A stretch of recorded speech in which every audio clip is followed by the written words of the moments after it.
주님께서 여러분과 함께 루카가 전한 거룩한 복음입니다.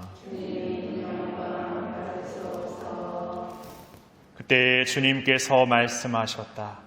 너희는 불행하여라. 바로 너희 조상들이 죽인 예언자들의 무덤을 너희가 만들기 때문이다. 이렇게 너희 조상들은 예언자들을 죽이고 너희는 그들의 무덤을 만들고 있으니 조상들이 저지른 소행을 너희가 증언하고 또 동조하는 것이다. 그래서 하느님의 지혜도 내가 예언자들과 사도들을 그들에게 보낼 터인데 그들은 이들 가운데 더러는 죽이고 더러는 박해할 것이다 하고 말씀하셨다. 그러니 세상 창조 이래 쏟아진 모든 예언자들의 피에 대한 책임을 이 세대가 져야 할 것이다. 아벨의 피부터 제단과 성소 사이에서 죽어간 스가랴의 피에 이르기까지 그렇게 해야 할 것이다. 그렇다. 내가 너희에게 말한다. 이 세대가 그 책임을 져야 할 것이다. 불행하여라 너희 율법 교사들아. 너희가 지식의 열쇠를 치워버리고서 너희 자신들도 들어가지 않고 또 들어가려는 이들도 막아버렸기 때문이다. 예수님께서 그 집을 나오시자 율법학자들과 바리사이들은 독한 앙심을 품고 많은 질문으로 그분을 몰아대기 시작하였다. 예수님의 입에서 나오는 말씀으로 그분을 올가매려고 노렸던 것이다.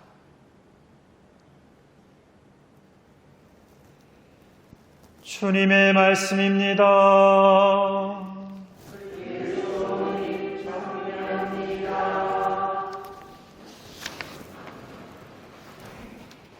참 예수님, 예수님께서 쟁기를 손에 쥐고 뒤돌아보지 말라는 복음 말씀이 있는데 여러분들은 삶에서 이렇게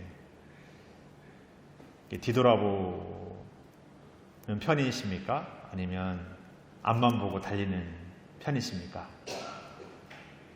첫 번째, 나는 잘 뒤돌아보는 편이다. 내리시고, 나는 앞만 보고 달리는 편이다. 저는 현재만 보고 사는 이렇게 그 가지수를 이렇게 한정시키면 마치 그런 것의 사람인 것만 보이게 됩니다. 그러니까 뒤를 돌아보는 분 손 들어보라고 했는데 뒤를 돌아보는 분이 뒤만 돌아보지 않죠. 앞도 생각하고 현재도 다 생각합니다. 근데 우리는 때로는 어떤 이렇게 말로 이렇게 뭔가를 이렇게 정의 내리거나 말로 표현하다 보면 어떤 사람이든 어떤 일이든 이렇게 한정 지어지기 마련인 것 같아요. 그러니까 우리가 삶을 살면서 앞을 향해 이렇게 걸어가는 안에서 이렇게 내가 어떻게 살아왔는지 생각해 보는 건 중요한 일인 것 같습니다.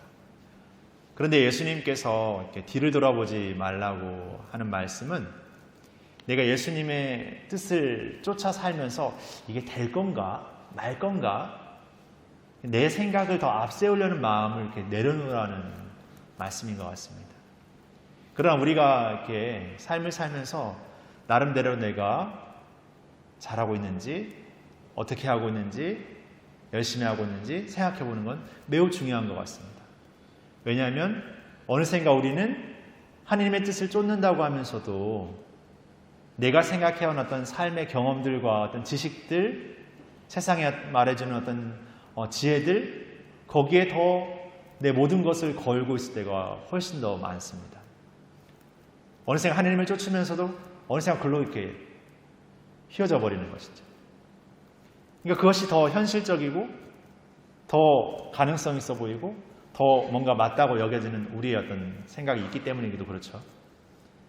그러나 우리가 이 신앙을 살면서 어떻게 보면 이 신앙을 살면 살수록 더 어떤 의미에서 아주 교묘하게 더 내 신앙의 어떤 것들은 내 어떤 바운더리 안에 두고 내 삶의 것들은 더 그냥 쫓아 살아버리는 그런 삶에 익숙해지기도 쉬운 것 같습니다.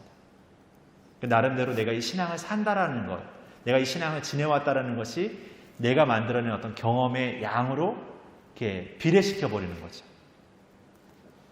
어떤 의미에서 오늘 제1족서가 말하는 하느님의 의로움으로 우리가 구원받고 의화된다라는 것은 우리의 어떤 노력, 우리의 어떤 열심함 그 이전에 우리가 믿고 고백하는 그분이 우리가 다 할 수 없고 우리가 표현할 수 없는 완전하신 분, 완벽하신 분, 모든 것 위에 계신 분이라는 것을 우리는 다 헤아리지 못하기 때문에 그렇습니다. 놀라우신 분이시고 위대하신 분이라는 것은 인정하지만 그 정도와 그 깊이를 우리의 생각과 기준으로는 한계 줄 수 없기 때문에 어떤 면에서 우리의 지식과 지혜라는 우리의 인간적 지식과 지혜가 그것을 더 이렇게 한계 짓고 판단하고 결정지어 버리는 그런 우를 범하기도 합니다.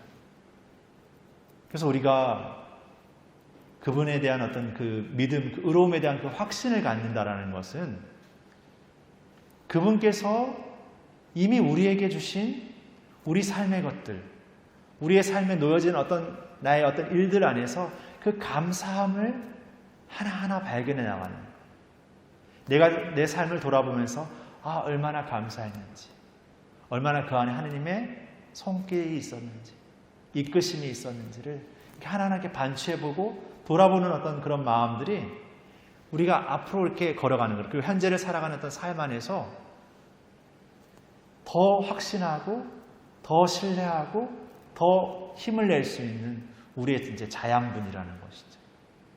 그런데 우리는 무엇을 배워야만, 무엇을 알아야만이라는 세상적 기준의 논리 앞에서 신앙의 논리도 뭔가 교리지식을 많이 알아야만, 성당에 많이 다녀야만, 기도회를 많이 다녀야만, 피정을 많이 다녀야만이라는 어떤 양적인 기준, 경험적인 기준으로 이 신앙의 어떤 그 길을 평가한다면 어떻게 우리가 오늘 감히 그분의 은총 안에서 우리가 구원받는다는 믿음을 생각할 수 있겠습니까? 이미 내 마음 안에는 나의 생각이 가득해 보입니다. 그래서 우리는 우리의 삶을 돌아보면서 그런 가득한 우리의 생각을 끊임없이 내려놓는 것, 그러면서 다시금 새롭게 그분께 정향하는 것, 그리고 그냥 떡고물 떨어지면 좋습니다 하는 어떤 그냥 수동적인 게 아니라 우리의 마음을 더 그분께 두고 또 최선을 다해 달려가는 것. 그러니까 우리가 은총으로 구원을 받고 우리의 믿음으로 구원을 받는다는 어떤 안에는 우리가 그 믿음을 확신하면서 더 우리 자신을 더 기꺼이 이렇게 드릴 수 있는 마음에 사는 것이죠. 그러니까 다 주어질 것이니까, 다 용서하시는 분이니까, 다 그분께서 우리보다 더 놀라운 능력을 가지신 분이니까 그냥 가만히 있고 그냥 감 떨어지듯 기다리는 어떤 삶이 절대 될 수는 없습니다. 어떻게 하느님이 우리에게 주신 그 손길을 감탄하고 감동하는 사람이 좋다, 괜찮다, 이런 거지 하면서 이렇게 그냥 수동적으로 느끼고만 있겠습니까?